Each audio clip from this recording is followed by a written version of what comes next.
Welcome to 24 Cares. I'm Devin Owens-Toller, leader of operations and analytics. And I'm Annalise Alamo, culture transformation leader. We are Cares by KJE. We are a tech-enabled strategy and leadership development firm specializing in diversity, equity, and inclusion. Today, we are continuing the conversation with Miki Woodard, CEO of the Texas Women's Foundation. Thanks for joining us. Thank you. Welcome Thank back. you for having me. Yes. Right, so we are going to continue the conversation, but really talking about those gaps. So we're going to go there just a little bit more, peel the onion back a little bit more. What would you say to leaders of organizations who have not closed the gender gap by giving women more opportunities to lead? I think it's thinking about, what are you missing? What are you missing in perspective? What are you missing in voice? How do you think about diversity and having everyone at the table, and how that will add to your organization and help you reach your customers and your goals in a more enhanced way? And there are plenty of organizations that are still missing that. Like my dear friend Tashunda Duckett is the CEO of TIAA. She's one of two Black women that are Fortune 500 CEOs. That's insane in 2022. And so how do we think about what's missing in that conversation for companies across America at all levels? That's the other piece. If you look at it as a reverse funnel, you tend to have that voice more at the bottom. And as you get closer to the top, and as you get closer to leadership, and as you get closer to boards, that's where it starts to disappear. Yeah. So it's like, what's the gap? You know, so if we have them here, are we losing them? Where are they going? What's happening? And I think there's a lot of focus on that now. We've talked about that with our Economic Leadership Council, our ELC group, because they're seeing it in their own organizations coming out of COVID. Everybody talks about this great resignation and where are people going. I think it just gave us all the opportunity to step back and evaluate and think about our choices. Yeah. And so that allowed women to make different choices, but that doesn't mean that the work is not important to make sure that you're creating a culture and a space where they want to be present, where they feel that they're valued, where they feel like they have opportunity to move up and that their voice is important. Yeah. And I think that's the second part of this conversation, or this question, is about what's the deficit in that growth in the representation, especially in leadership positions. Oftentimes in companies I've worked for before, because I come from an HR background, you know, the diversity initiative is hire more people, like diverse hiring. Great. Yeah. I've met all my metrics. Yeah. I show you. Yeah. Right? I have the data to show I've hired at the diverse levels, at the availability levels and beyond.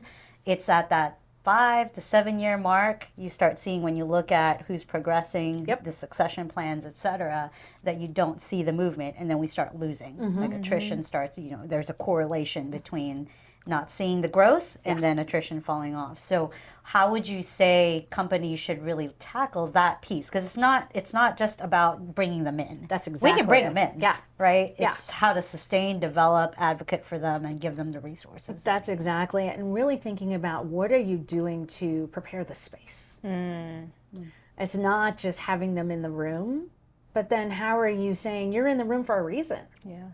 We value your skill sets. We need your expertise. We want you to lead and be successful in that. And not how are you saying it just in onboarding, but in all of your reviews, in your mentorship opportunities. Are you giving them coaching? How are you listening to their challenges? You have to continue to prepare the space. You don't do it just once. Yeah. And I think that's where you have to make sure that you have people like you that were in HR, right? That have that training to really think with business leaders, this is how we need to be intentional and specific to make sure that we don't see that decline, because that decline is what's easier to happen. And then like, oh, we'll just hire more. Just fill those holes. But you haven't prepared the space. Yes, and I think that's the challenge that a lot of companies face, is how to prepare that space, right? Because it's a change. It's a deliberate behavior change on even the subtle questions that you ask, or during a meeting, your presence during a meeting. Are you inviting? Are you micro affirming? Those types of behaviors, and that's a shift for a culture that's not used to that. Absolutely, it's a change and it's an investment. And that's the other piece. Do you have the funding available to think about coaches and hiring people externally? Do you have the fortitude to think about mentoring and what else will be needed to prepare that space? Do you have the patience?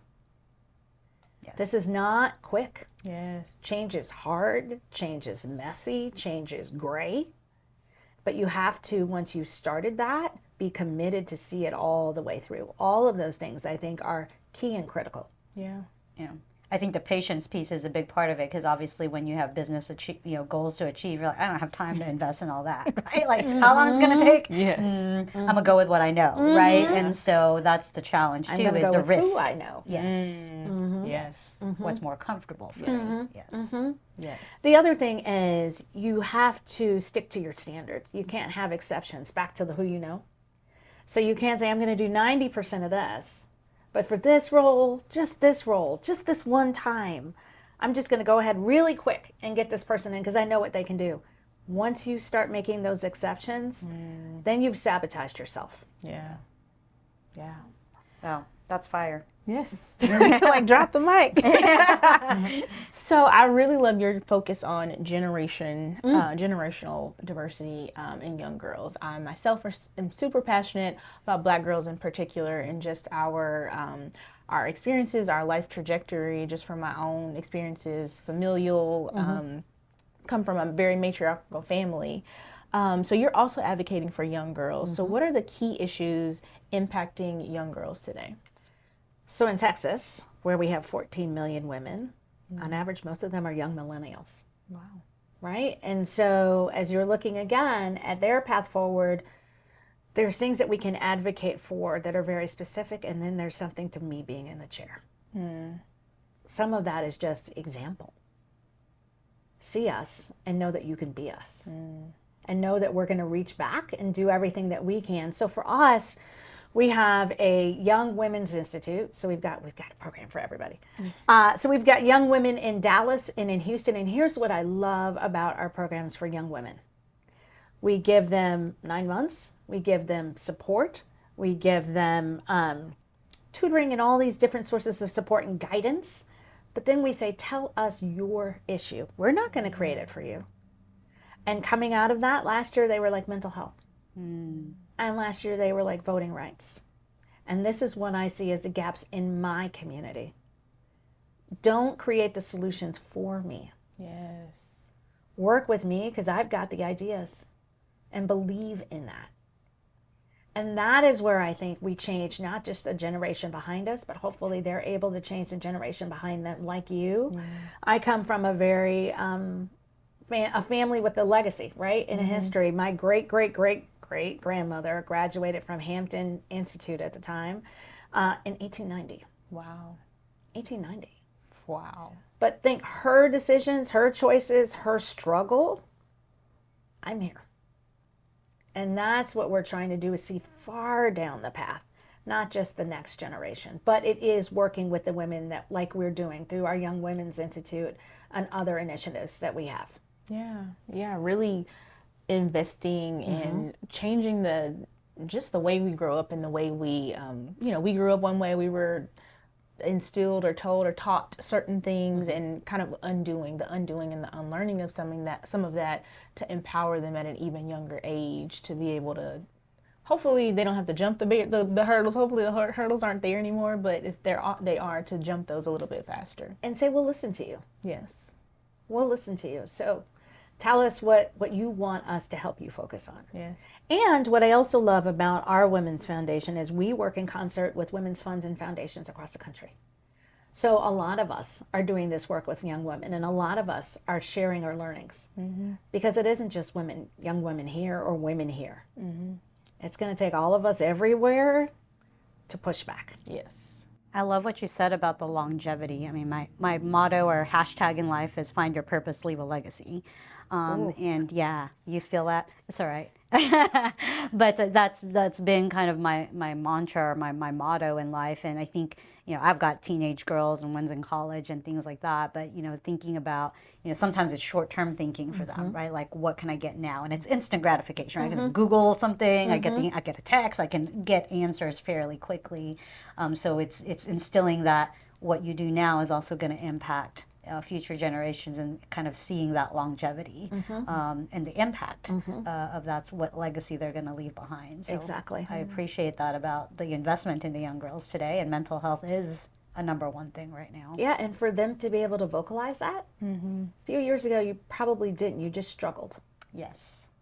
And so for them to say, this is how we're struggling, we're looking at anxiety, we're looking at depression, we're looking at the impact of social media, we're looking at bullying, help us. Yes. I'm here for that. Yes, for That's sure. great.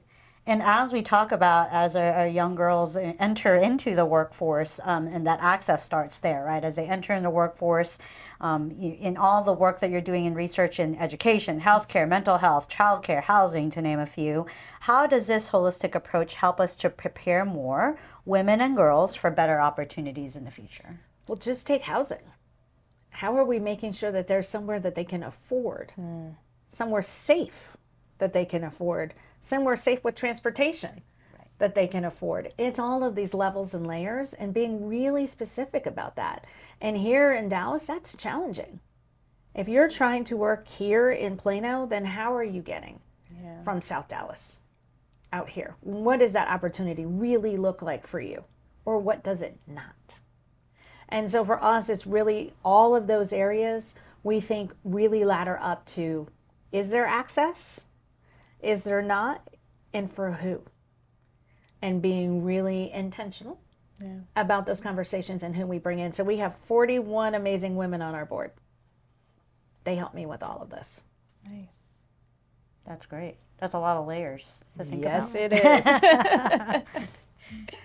All right. Well, thanks so much. This has been a great conversation, really diving a little bit deeper into not just, women in the workplace, but young girls and how things are that trickle down and how things are impacting them. Thank you for tuning in and listening to 24 Carats, where we help you live a 24/7 commitment, 365. Stay tuned for next week's episode as we continue the conversation with Miki.